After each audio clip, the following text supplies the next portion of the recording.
Hello students, how are you all? This is Arvinder Kaur and I'm your English teacher. So in this lecture we are going to understand about the chapter number 5 section 3. Okay, chapter number 5 section 3, that is it's fun to cook. ठीक है कि it's fun to cook का means क्या होता है, जब भी अपन कुछ डिश बनाते हैं, जब भी अपन कुछ खाना बनाते हैं तो उसको ऐसे फन लेकर के करिए, अच्छे से मजाक बढ़िया खुश होकर के करिए ताकि उस चीज को बनाने में, उस डिश को बनाने में आपको इंटरेस्ट आए. Okay, so on page number 97, so let's start it. When you are cooking in the kitchen, you are learning all the while to pour and measure, mix and stir and sift flour into a pie. Okay, जब भी आप कुछ cook करते हैं kitchen में, when you are cooking in the kitchen, जब आप कुछ किचन में कुछ बना रहे हैं, कुछ कुक कर रहे हैं, you will learning all the while, तो आपको कुछ ना कुछ सीखने को मिलेगा. बहुत सारी चीज़ें होती हैं जिनके बारे में हमें पता चलता है कि इसको क्या बोलते हैं, इसको कैसे लिया जाता है, इसको कैसे बनाया जाता है.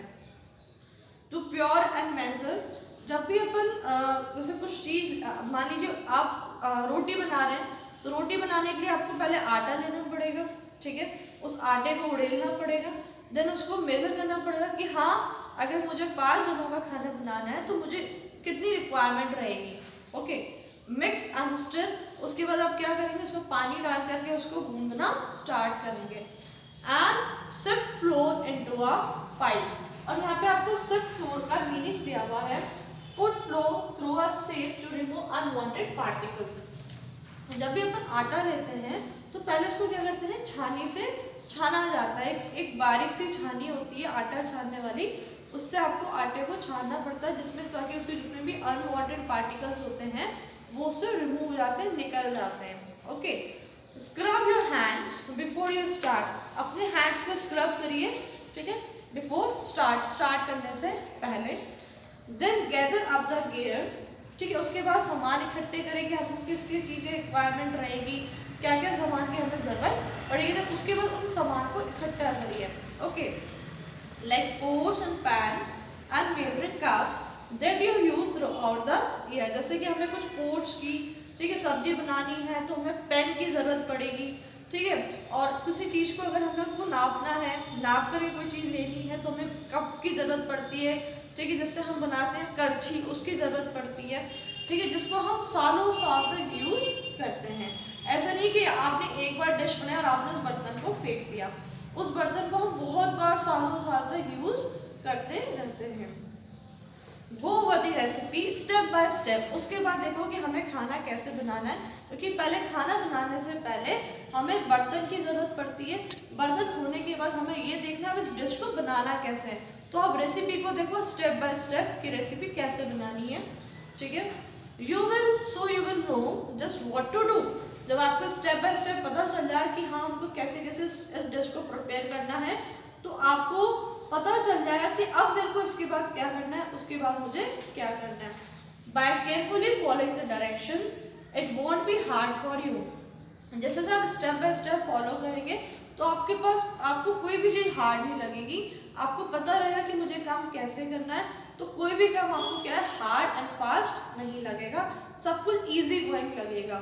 Okay, have a hot pad handy. Hot pad का मीन्स यहाँ पे देखो दे रखा है, a pad use under a hot dish to protect the surface on which the dish is placed. ठीक है, हम हॉट पैड को किस पे चढ़ाते हैं, गैस पे चढ़ाते हैं. ठीक है, and an adult standing bye, और जब भी आप फर्स्ट टाइम कुक कर रहे हैं तो हमेशा कोई एडल्ट आपके पास खड़ा होएगा ताकि आपको वो नॉलेज है, आपको गाइड करे, ताकि आपसे कुछ भी गलती ना हो. So you won't hurt yourself, ताकि आपको कोई नुकसान ना हो, आपको कोई दुख ना पहुंचे. इसलिए ज़रूरी होता है कि जब भी आप फर्स्ट टाइम कुछ कुक कर रहे हैं, कुछ प्रिपेयर कर रहे हैं, तो कोई एडल्ट, कोई बड़ा आदमी आपके साथ खड़ा हो. When using the stove or baking a pie, जब भी आप कोई स्टोव बना रहे हैं या कोई केक बना रहे हैं, पैनकेक्स होते हैं. ठीक है, जब भी आप कोई पैनकेक बना रहे हैं तो आपको हमेशा अपने बड़ों की मदद लेनी चाहिए, जिससे कि आपको कोई हर्ट ना हो अगर आप फर्स्ट टाइम बना रहे हैं तो.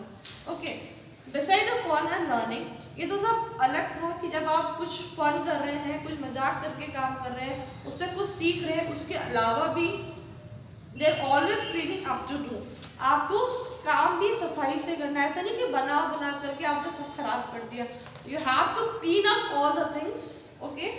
And even though it's quite a chore, chore का मीन्स क्या होता है, routine of household task, क्योंकि ये काम क्या होता है हम रोज ही करते हैं। पहले हमने उस डिश को बनाया, फिर उसको बनाने में जो भी गंदगी है हमने उसको साफ किया, हमारा डेली रूटीन होना चाहिए। इसी तरीके से हमें रोज काम करना चाहिए कि जब भी आप बनाते रहें, क्योंकि ऑब्वियसली गंदगी होती है, क्योंकि हम कुछ सामान लेंगे तो कुछ गिरेगा भी सही, कुछ गंदगी फैलती है। तो जब भी आप कुछ बनाते हैं तो उसके बाद आपको उसको साफ करना है, क्लीन करना है, okay. It's part of cooking too. और ये हमारी कुकिंग का ही पार्ट है कि आपने पहले कुछ बनाया, उसके बाद आपने पूरी सरफेस को क्लीन किया, so that also the part of cooking, okay. But after all the work is done, after all आपका काम हो चुका है, आपका पैनकेक भी बन चुका है, आपने उसके बाद क्लीन अप भी कर दिया है, it will soon be time for dinner. उसके बाद आपका टाइम किसका हो गया है, डिनर का। And when someone ask for second, you will know you have put a winner. और जब आपसे कोई पूछे कि आपको कितना टाइम लगा इसको बनाने में, तो आप कहना कि just it's a work of second, और आपने उस चीज़ को बना करके दिखा दिया है। तो ये था आपकी इस पूरी पोयम में, जिससे कि आपको बहुत कुछ फन भी लगा, कुछ सीखने को भी मिला, आपको कुछ इंटरेस्ट लगा कि भाई कैसे कैसे नई डिशेस को बनाया जाता है। So that's all student, this chapter is finished here. The exercises and the question answer will be provided in the PDF form. Thank you and have a nice day.